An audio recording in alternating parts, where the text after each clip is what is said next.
No canal Adorando em Espírito você já encontra mensagens com o tema Rico e o Lázaro. É a mensagem asterístico 126, onde você entenderá quem é o cão que lambia as feridas de Lázaro, asterístico 73 e asterístico 74. Essas são as mensagens com o tema Rico e o Lázaro. O objetivo de gravar um novo áudio com esse tema é fazer um áudio direto ao assunto, sem rodeios. Não como mensagem, mas um áudio explicativo. O primeiro ponto que não fica muito claro quando as pessoas leem a história do Rico e do Lázaro é quem são de fato esses personagens que o Messias está falando de forma alegórica. Lembremos que na parábola ele fala sobre o rico, ele fala sobre o mendigo, ele fala sobre o pão e suas migalhas que caem da mesa e ele também fala do cão, que lambia as feridas do mendigo. Quando você não entende de fato quem são esses personagens, você poderá ser enganado com vários tipos de mensagens abordando o tema Rico e o Lázaro. As pessoas que pegam as histórias das Escrituras, tanto parábolas como histórias, e criam mensagens em cima disso, elas estão fazendo mais ou menos assim. É como pegar uma música que já está pronta e criar diversas letras usando a mesma melodia. Ou seja, você estará criando uma paródia. Você ouvindo até parece que aquela letra foi criada exatamente para aquele ritmo. Mas quando você descobre a letra original, você vai perceber que era apenas um plágio, era apenas uma paródia. E é assim que o sistema religioso faz com as histórias das Escrituras. Eu, particularmente, já ouvi essa parábola do Rico e o Lázaro contada de diversas formas diferentes pelos líderes religiosos. Mas quando você entende de fato quem é cada personagem, tudo se desmorona e você entende de fato o que o Messias estava tentando dizer. O primeiro ponto que nós temos que entender, o Messias estava falando com os líderes religiosos da época. Esta parábola ele estava se referindo justamente ao que estava acontecendo em Israel em sua época. Nós não podemos esquecer de maneira alguma, quando lemos as Escrituras, que o Messias ele é a personificação do próprio Pai. Ele é o verbo que se fez carne. Ele estava com Deus, ele era o próprio Deus. E em Malaquias capítulo 3, ali diz o profeta que o Pai ele viria à terra para prestar conta com os líderes de Israel, homens que receberam a vinha para tomar conta. E o Pai de fato veio, sendo ali o próprio Messias. Por isso que a palavra Messias significa ungido, ou seja, a pessoa está cheia do Pai. Por isso também que o seu nome é Emanuel. O Pai, o Criador do universo conosco, ou seja, o Verbo, ele se fez carne para poder falar com o povo de Israel e ali poder prestar conta. Por isso que em todas as parábolas o Messias ele deixa claro que o Pai vinha para prestar conta com as pessoas. É claro que nas parábolas ele usava metáfora, ele não falava de forma explícita o que ele queria, porque senão aqueles homens o matavam. Em muitas parábolas, como por exemplo em Marcos 12, fica claro que aqueles homens já tentaram o matar só porque perceberam que eram com eles que ele estava falando. Então nós temos que entender que ele usava de metáfora, simbologia, para que as pessoas pegassem no ar o que ele estava falando, para que ele não fosse morto antes da hora, porque ele precisava resgatar as ovelhas que estavam perdidas lá dentro. Então ele não podia falar de forma direta, por isso ele usava metáfora. Se você ler o capítulo 16 de Lucas desde o primeiro verso, você vai ver que ele começa falando a parábola do mordomo infiel. E nessa parábola já fica evidente que o homem rico que ele cita ali, que tinha um mordomo infiel, este homem volta já para prestar conta com o mordomo. O que isso que ouço de ti, que você tem dissipado os meus bens? Verso 2 de Lucas 16. O que são esses bens que o mordomo estava dissipando? É a palavra do Pai, o bem mais precioso que nós podemos ter. É a palavra dele que esses homens estavam dissipando. Você vai entender no decorrer agora da história. Veja que é uma prestação de conta. Nisso o Messias está deixando claro que ali ele é o próprio Pai cobrando daqueles líderes religiosos aquilo que ele confiou na mão deles, os talentos. O Pai confiou na mão deles os talentos. Você se lembra da parábola dos talentos, Mateus 25? Eu já comentei no canal que essa parábola dos talentos não é para nós, como muitos líderes religiosos dizem, que as pessoas que têm talento de cantar, de dançar, para fazer na igreja, para o pai, não é para enterrar o talento. Não, isso é uma tremenda de uma apostasia. Ali na parábola dos talentos, o Pai está se referindo justamente ao povo de Israel, aos líderes religiosos que receberam os talentos. Por que talento? Por que está falando de talento, de algo valioso? Porque a palavra do Pai é valiosa. E o Pai deu a cada um conforme a sua capacidade. Ele deu a sua palavra para que esses mordomos, esses homens, administrassem a palavra do do pai e repassassem para o povo, para que o povo não ficasse doente, como a gente vê na parábola do rico e do Lázaro, o Messias deixando claro que não foi o que aconteceu. O povo estava todo doente, porque aqueles mordomos, assim como na parábola do mordomo infiel, eles pegaram para eles a riqueza, deixando as pessoas doentes, e o Messias, quando vem,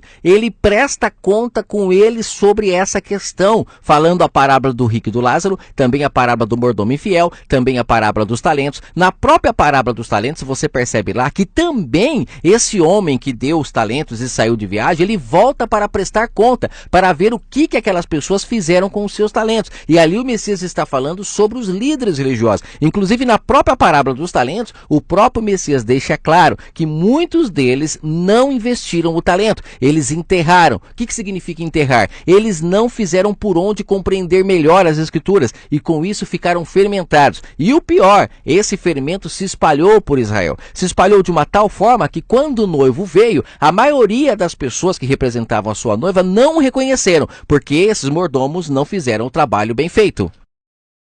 Você entende agora o porquê que a parábola do rico e do Lázaro está no mesmo contexto da parábola do mordomo infiel?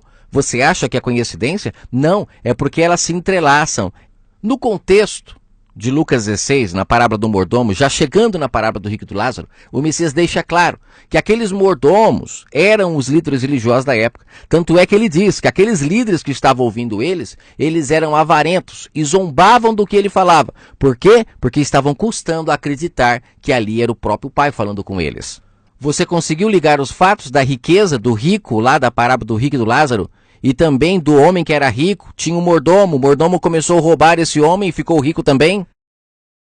Esses homens ficaram ricos porque eles dissiparam a verdade do pai, ou seja, ela se perdeu, enterraram a verdade dele, preferiram o engano, e é por isso que essas pessoas estavam ricos. Por isso que ele fala a parábola do mordomo infiel primeiro, e ali ele fala que quem era rico era o homem. O homem representava o Criador do universo. E aqueles homens, os lavradores, que foram chamados para cuidar da vinha, como está descrito em Marcos 12, esses homens eram apenas mordomos. Não era para eles terem se enriquecidos, mas se enriqueceram.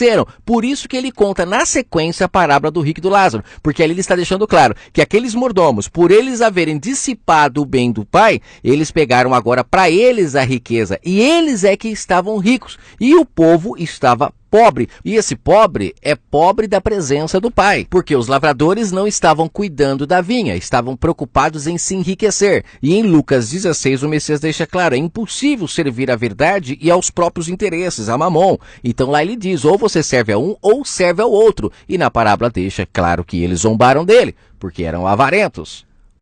Por que que hoje a maioria dos pastores não pregam essa história dessa forma que você está ouvindo? Porque se eles falarem dessa forma, eles vão dar um tiro no pé. Vão deixar claro que eles também são avarentos e que estão pregando a palavra por dinheiro. Estão misturando os interesses pessoais, que é as suas próprias contas, o seu aluguel, a sua casa, o seu carro, com a verdade do Pai. E com isso a verdade nunca é pura. Lembremos que em Mateus 10 o Messias deixa claro para os seus discípulos que eram para eles irem anunciar o evangelho e não era para cobrar, era para dar de graça o que de graça receberam, não era para levar alforjes, porque o obreiro, ou seja, o trabalhador é digno do seu alimento, mas esses líderes religiosos deturpam tudo e estão hoje ganhando salários altíssimos em nome da palavra. Isso é uma tremenda de uma apostasia. Dá para entender hoje por que a humanidade está toda doente? É porque a palavra do Pai não é repassada de forma pura, e sim com interesse pessoais. Isso deixa claro por que a humanidade está toda doente. Porque o sistema religioso da época continua sendo o mesmo de hoje. Porque o Messias deixou claro em Marcos 12, vocês me matarão para viver da minha herança. Então hoje o que temos aí são pessoas vivendo da herança. Muitos enganados, cegos, porque aprenderam com cegos. Mas depois de ouvir uma mensagem dessa, se não forem avarentos, abandonarão tudo para servir ao Pai em espírito e nunca mais escravizar ninguém. E aí sim, poderão receber o pão puro e poderão então curar as pessoas através da palavra pura e não através da palavra fermentada, que representa as migalhas do pão que nós vamos falar agora. Bom, já ficou claro aqui que o rico da parábola do rico e do Lázaro são os mordomos que dissiparam os bens do pai e começaram a se enriquecer com a palavra do pai. A palavra do pai, ela representa esse pão, que na própria parábola o Messias deixa claro que eles estavam dando só as migalhas, ou seja, se eles estavam dando as migalhas é porque eles tinham o pão. Você consegue entender isso?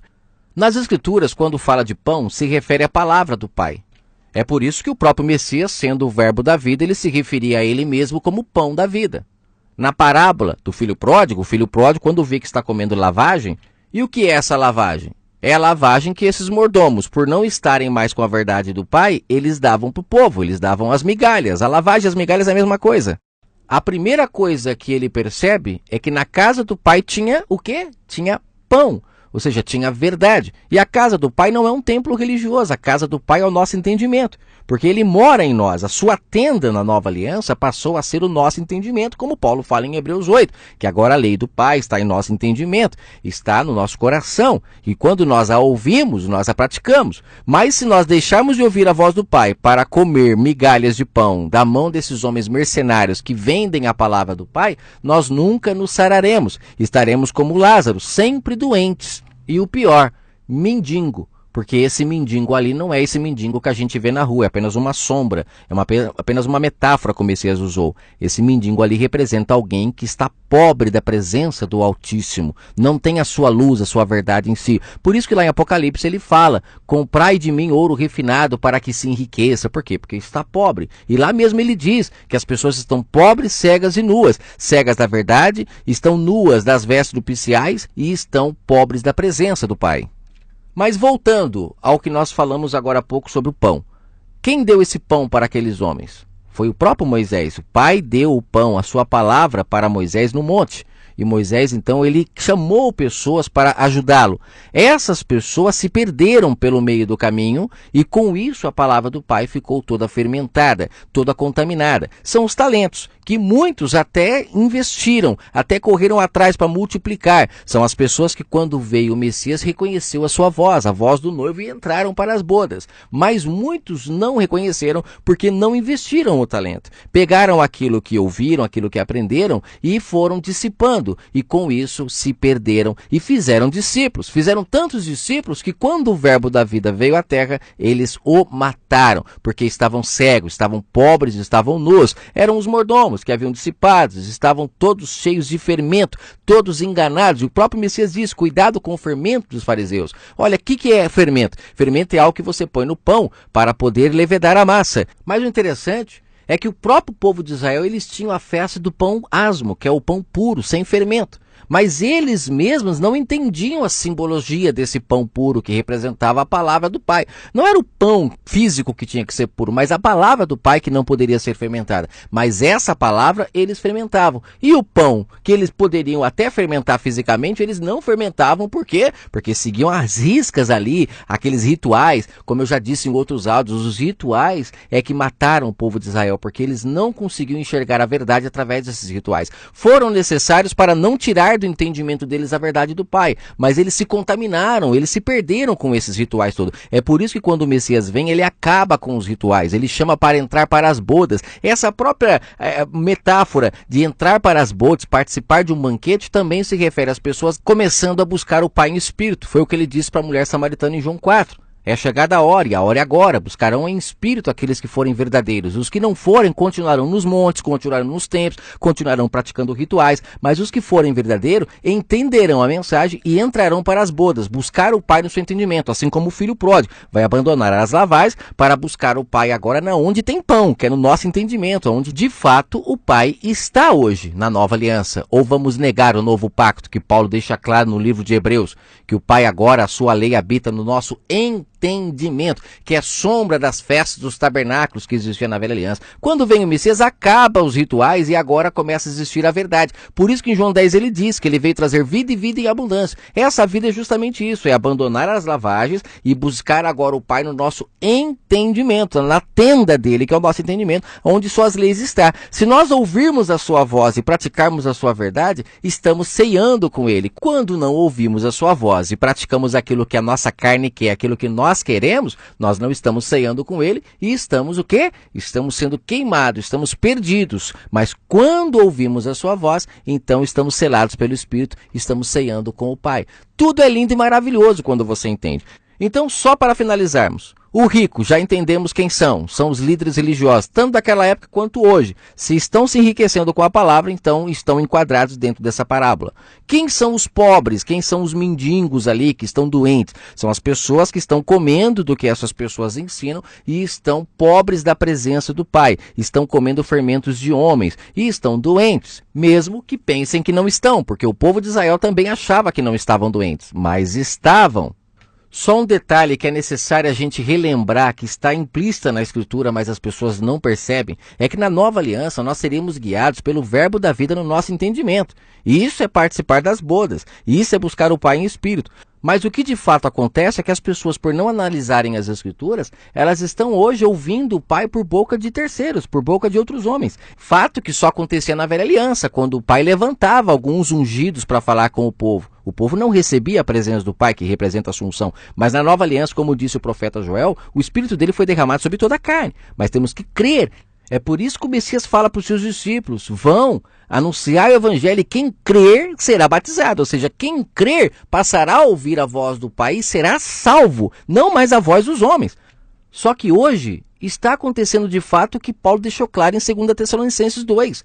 A apostasia está tomando conta da humanidade toda de uma tal forma que as pessoas saem de casa para ouvir a voz de Deus em um local específico, como era marcada, como se o Pai não fosse o Espírito e ele não falasse com ela no entendimento dela. Ela está vivendo como que na velha aliança, dependendo de ouvir a voz do Pai por boca de outras pessoas. Talvez você diga, mas por que você está aí falando? Eu estou aqui apenas chamando as pessoas para buscar o Pai em espírito, não estou falando pelo Pai. Estou apenas falando que eu entendo as Escrituras para que você volte a buscar o Pai no seu entendimento. Eu estou desfermentando aquilo que esses cães, aquilo que esses mercenários, aquilo que esses homens que fazem discípulos para si fizeram com a humanidade. Será que você consegue entender que eu não estou fazendo discípulo para mim? Quem é o cachorro? Já para finalizar, quem é o cachorro ali que lambia as feridas de Lázaro? Essa parte você só vai entender se você for de fato espiritual. Sabe aquelas pessoas que quando vê alguém precisando, ela ajuda, ela socorre? Mesmo que não frequente nenhuma religião, não pique cartão ali na igreja, nos seus cultos, nas suas denominações, não. Ela é uma pessoa no dia a dia dela. Ela vê alguém com fome, ela vai lá, compra um marmitex, dá para essa pessoa.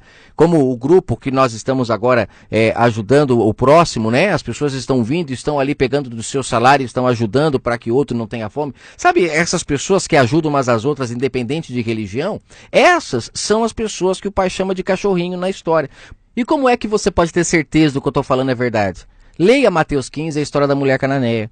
O Pai fala que o povo pagão, que era a mulher cananeia gentílica, né? Nós temos que entender que quando ele fala a história do rico e do Lázaro, ele está ainda em carne ali em Israel. Ele se refere ao cachorrinho, o povo pagão.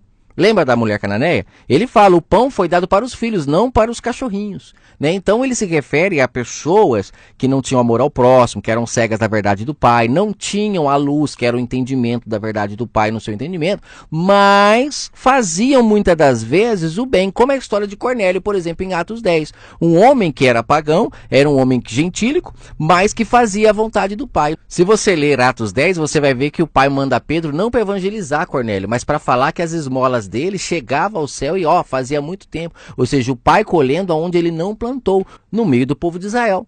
E é justamente esse povo que recebe a oportunidade de entrar e saciar a sua fome espiritual, né? Comer do banquete, que são os cegos, coxos, mancos da parábola das bodas, que o Pai ele se disponibiliza para esse povo, porque ele viu no meio desse povo muito mais gente fazendo o amor ao próximo, fazendo aquilo que ele queria, do que o povo de Israel que ficava só atrás de rituais, atrás de tradições. O Pai quer pessoas que façam alguma coisa, e não pessoas que ficam só com teoria e não faz nada. Né? O Pai não quer muito conhecimento. Conhecimento o povo de Israel tem demais, mas na prática não faziam nada. Isso não muda o mundo. O que muda o mundo é prática, é ação. E é isso que o Pai encontrou no meio dos cachorrinhos, do povo pagão. Por isso que ele se refere ali ao cachorrinho lambendo as feridas de Lázaro. Ou seja, enquanto o povo lá de dentro de Israel estava sendo maltratado, dentro de Israel que tinha verdade, o povo pagão vinha e fazia a vontade do Pai e cuidava, né, daquelas pessoas que estavam sofrendo. É como hoje, muitas pessoas que não são religiosas, como uma vez eu ouvi uma história só para finalizar, o rapaz, ele pertence à Igreja Universal e ele sempre foi fiel no dízimo, nas ofertas, sempre sustentando os cães gulosos, né? Aí um dia ele ficou desempregado e não teve ajuda de ninguém. Aí o vizinho dele, que era considerado uma pessoa do mundo por esse rapaz, foi ele que ajudou ele com cesta básica, arrumando emprego para ele, até ele poder se estabelecer de novo. Então, de fato, quem ali é o próximo, né? Quem de fato ali é o cachorrinho, quem é o rico? Você vê, o sistema religioso, rico, poderoso, não fez nada por aquele rapaz. Mas o vizinho, que não tinha nada a ver com religião, veio e lambeu as feridas daquele rapaz que estava doente, porque estava comendo o fermento da mão daqueles homens. Isso é uma história que aconteceu de fato, e eu estou aqui trazendo só para ilustrar para você o que é de fato o cachorrinho. Então, só para finalizar, o rico é o sistema religioso que se enriquece a cada dia mais com a palavra do Pai, tanto salários de homens que são pagos, né, templos religiosos com seus aluguéis, tanto que eles arrecadam e nada fazem pelas pessoas, né? Eles curam dentro da igreja, mas não são capazes de ir a um hospital para curar as pessoas. Se de fato curam, por que não vão a hospitais? Porque no hospital eles não vão ganhar dinheiro, eles não vão se enriquecer. Então você percebe que o rico de fato é o sistema religioso.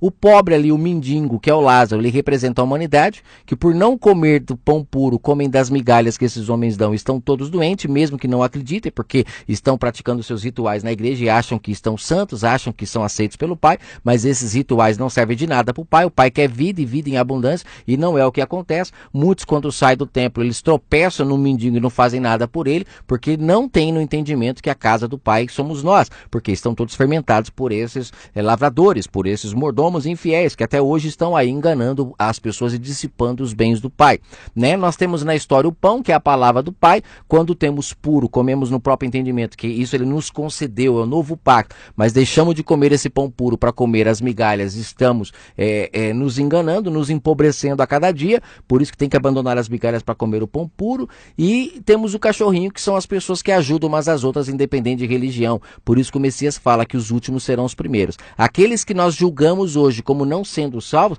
nós poderemos nos surpreender no dia do grande juízo, quando vermos eles entrarem primeiro que nós, como o próprio Messias disse, né? Que as prostitutas precederão o reino. Ou seja, aquelas pessoas que você pensa que ela está longe do Pai, às vezes no seu dia a dia ela faz coisa que você não sabe, perante o Pai está contando como obras, e naquele dia ela terá muito mais obras do que você, que às vezes fica preso dentro de templo religioso só praticando rituais.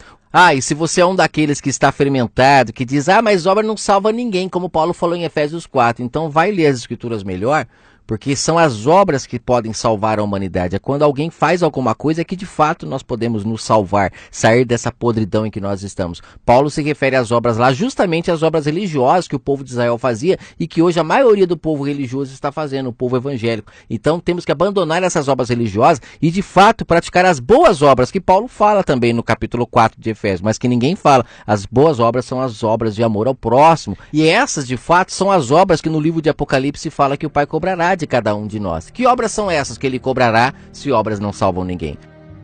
Você conseguiu entender através dessa mensagem que o nosso Pai, ele quer vida, ele quer ação, né? Ele não quer que as pessoas ficam só com teorias. Você saber é muito bom, mas você tem que praticar. Porque, como disse Tiago no capítulo 1, capítulo 2, o que adianta ser apenas ouvinte da palavra? Temos que ser praticante, tá bom? Então, que o Pai abençoe sua vida, espero que você tenha entendido. E eu vou deixar aqui o contato da irmã Nicéia e do irmão Pedro, para que você possa fazer parte do nosso grupo de doações. É o projeto de ajuda ao próximo que nós temos, onde toda segunda-feira saímos para ajudar as pessoas que estão precisando, e precisamos muito da sua ajuda. Se você não tem condições de ajudar por conta própria alguém aí perto da sua casa, ou alguma instituição perto da sua casa, venha e faça parte do nosso projeto. Da onde você estiver, você pode fazer a sua doação. Lembrando que é um grupo não para assuntos religiosos, para discussões, não. É um assunto só para ficar por dentro do que está acontecendo com esse projeto, que eu tenho certeza que crescerá muito. Amém? Que o Pai abençoe a sua vida e até a próxima.